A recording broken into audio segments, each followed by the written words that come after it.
किसी न किसी प्रकार का दुख हर इंसान को है, और जब दुखी इंसान होता है तो वो चाहता है उसे सुख मिले, सुख की तलाश में निकलता है, हर जगह जाता है। लेकिन इस बात में जो बात कही कि दुनिया से हारने का मतलब है दुनिया के जितने ऐसे ठिकाने थे जिनमें मैं सुख की खोज के लिए निकला था और उनमें मुझे कुछ हाथ नहीं लगा, हर जगह हारने के बाद में, सब चीजों को देखने के बाद में आपके दरबार में आया, आपके पास आया हूं। क्यों आया कि हर जगह मुझे निराशा हाथ लगी और कहीं भी मेरी तमन्ना, इच्छा, मेरा दुख, दर्द, तकलीफ का निवारण नहीं हुआ। इसलिए मैं आपके पास आके और अपने उस परेशानी को दूर करना चाहता हूं। क्यों कही ये बात कि इससे अच्छी और जगह है ही नहीं और इन चीजों का कहीं इलाज नहीं है, कि सब चीजों से टकरा के, उनको आजमा के और फिर आपके पास आया हूं। तो इसका मतलब आखिरी जगह यही है, यहां ही इलाज हो सकता है। अगर यहां नहीं हुआ तो मैं कहां जाऊंगा और ठिकाना भी नहीं है। क्यों नहीं है? कह सकते हो ठिकाना है परमात्मा का, लेकिन परमात्मा किसी ने देखा नहीं। परमात्मा का कोई घर, आश्रम, कोई ठिकाना बना नहीं। बनाए वो आश्रम है, मंदिर है, मस्जिद है, गुरुद्वारे हैं, ये परमात्मा के ठिकाने बनाए। लेकिन उन ठिकानों में भी उनका रास्ता दिखाने वाला, बताने वाला होगा तो ठीक है, अगर कोई बताने वाला ही नहीं होगा तो इलाज क्या हो? तो कितनी अच्छी बात है कि हर जगह घूमने के बाद में गुरु के दर पे जो जीव सच्ची मन से जाके इबादत करता है, पूजा करता है, विश्वास लेके जाता है, उसके सब कष्टों का निवारण होता है।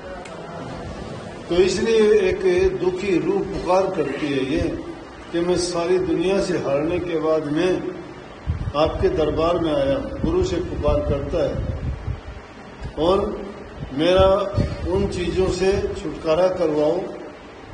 अगर यहां से मैं हार गया ना, यहां से भी मुझे निराशा मिली या मेरे कष्ट दूर नहीं हुए तो और ठिकाना नहीं है, मैं कहां जाऊं। साथ साथ कहता भी है कि किसी का कसूर नहीं, इन कष्टों का कारण मैं स्वयं हूं। ये जो जितनी भी समस्या पैदा की है, जितने भी दुख, दर्द, तकलीफ हैं, जितनी मुझे पीड़ा होती है, ये मेरे कर्म का फल है, ये मैंने ही किया है। जो मैंने किया है उसी का कर्म का फल तो मैं भोगता हूं, लेकिन फिर भी इनका और कहीं इलाज नहीं, इलाज आपके ही पास। और कहता है कि मैं तो पहले से ही हारा हुआ उन चीजों से।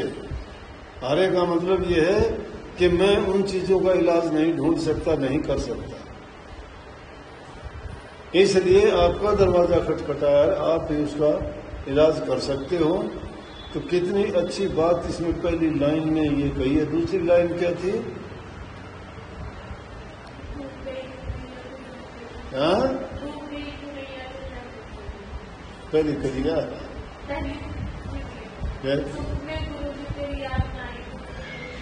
ये बात है। सुखी इंसान कभी किसी को याद नहीं करता।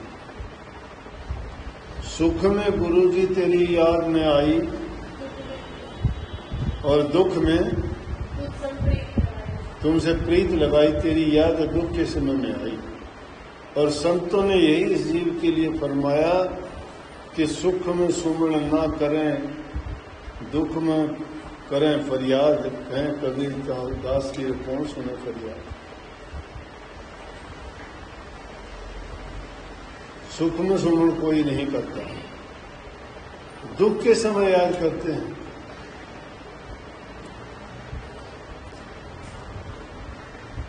लेकिन अगर दुख के समय को भी आदमी सुख के समय में गिन ले, अगर आने वाले दुख के बारे में पहले सोच ले कि अगर दुख पड़ेगा तो तुझे मुश्किल होगी, इसलिए उसका इलाज पहले से ही शुरू कर दे कि जिससे तुम सुख शांति ढूंढना चाहते हो उसको पहले ही उसका सिमरन करो, ध्यान करो, याद करो, तो फिर आपको वो तकलीफ आएगी नहीं। दुख में सुमन सब करें, सुख में करे न कोई, जो सुख में सुमन करे तो दुख आएगा। दुख में तो सब कोई सुमन करते, याद करते हैं, लेकिन जो सुख में सुमन करेगा तो उसको दुख आएगा ही नहीं। समय से पहले चेत ले तो उसको कष्ट नहीं उठाना पड़ता। और लेकिन उसके लिए क्या कहता है कि ये मैं जानता हूं सारा दोष मेरा है, इसके लिए दूसरा कोई दोषी नहीं। दूसरा दोषी तो जब बने कि उसके लिए किसी ने बुरा किया हो। इंसान का दूसरा कोई बुरा नहीं करता, इंसान अपना बुरा खुद करता है। क्यों करता है? कर्म करके। कर्म का परिणाम उसको भोगना पड़ता है। अगर तुमने किसी को कष्ट दिया है, दुख दिया है, पीड़ा दी है, तुम नहीं बच पाओगे, चाहे दुनिया के किसी ठिकाने पे चले जाइयो, तुमने परिणाम बना लिया, नतीजा मिलेगा, बना लिया। इलाज एक ही जगह है, वो यही है। जब गुरु के दर पे जाके कहोगे माफी हो जाएगी। घना नहीं तो थोड़े में भुगतवा देंगे। सूढ़ी की सूढ़ बनाना क्यों कह दिया कि बिल्कुल खत्म हो, इसलिए नहीं करते, नहीं तो फिर कोई इतबार ही नहीं करेगा। संत अगर चाहें तो खत्म भी कर सकते, लेकिन थोड़ी पीड़ा तो उनको जरूर दिलाते हैं, ताकि उनको याद बनी रहे कि जो कर्म किया था उसका परिणाम और फल ये है। तो इसलिए दूसरा उसके लिए कोई कर्म नहीं करता, आदमी स्वयं के किए कर्म का परिणाम भोगता है। तो सच्ची बात उसमें ये कही कि इसमें किसी का दोष नहीं है, सारा दोष है मेरा। और आगे जो बात कही,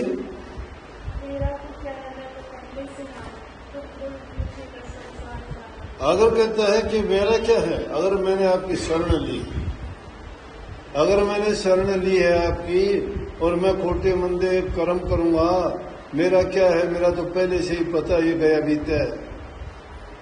जिसके पल्ले कुछ है ही नहीं उसको कौन क्या कहेगा?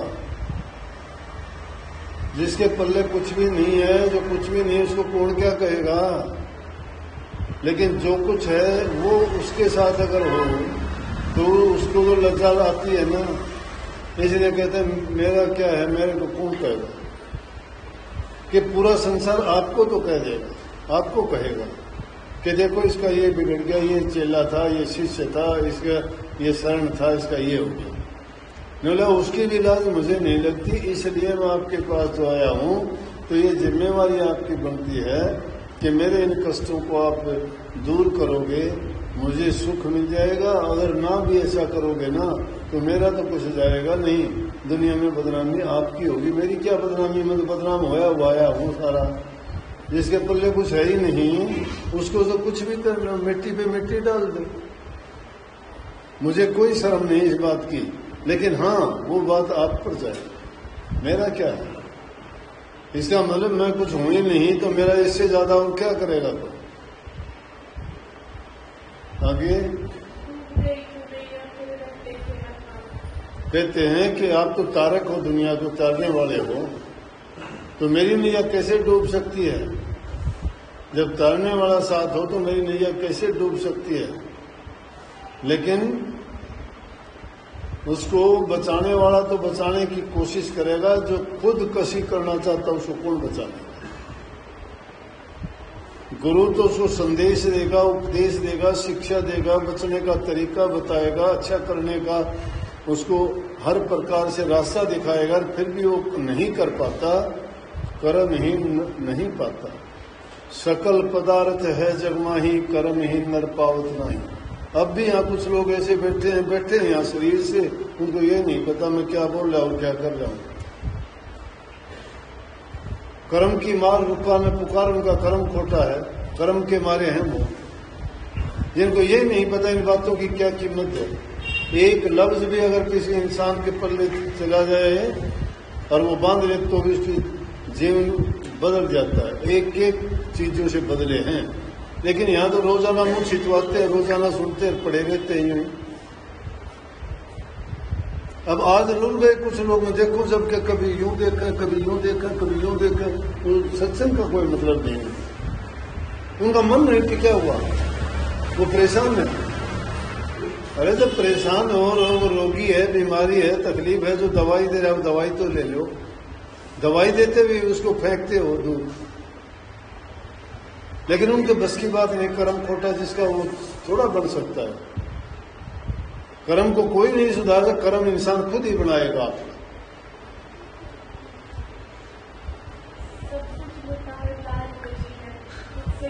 लाज कब बचेगी? सब कुछ लुटा, लाज बचे, लाज कहां बचेगी? यह तो उसी सी बात होगी। लाज जब जिसका लज्जाहीन हो जाए उसकी लाज कहां बचेगी? कोई आदमी गलत काम कर दे और फिर भी वो कह दे कि मेरी लाज चौखी लाज बच गई। कैसे? एक है मजाक की बात, थोड़ी सुनी सुनाई है, बुरा ना मानना। एक आदमी था, लड़की थी एक, 2 जगह रिश्ता करके आ गया। 2 जगह रिश्ता करके आ गया, दोनों जगह से बारात आके दिन फिक्स कर दिया। गांव वालों को पता चला, निकम्मा आदमी था वो। बोला अरे निकम्मे आदमी ने सारी जिंदगी और तो गंदे मंदे काम किए सारे, ये और गलत काम कर दिया। एक आपस में उन्होंने बात की, भाई क्या गलत कर दिया? बोला गलत क्या कर दिया? लड़की तो एक बारात 2 जगह से बुला ली। अब बेइज्जती होगी, गांव की बेइज्जती होगी, परिवार की बेइज्जती होगी।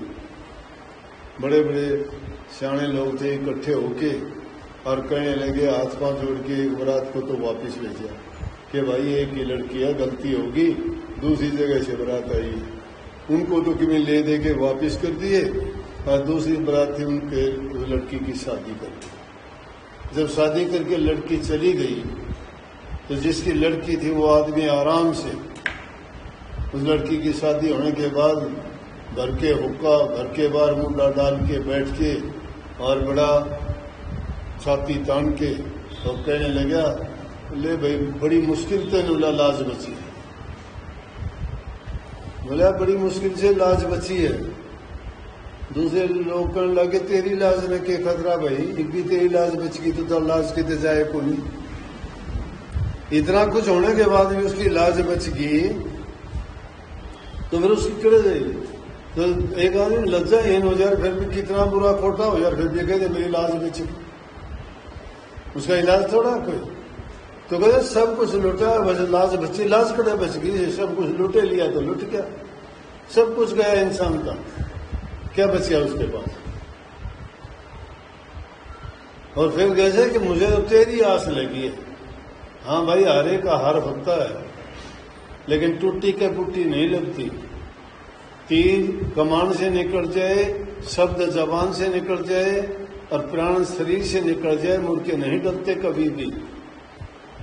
इसलिए सोच समझ के सब इंसान को अच्छे काम करने चाहिए। बोलना सोच समझ के चाहिए, कर्म कोई करे वो सोच समझ के करना चाहिए।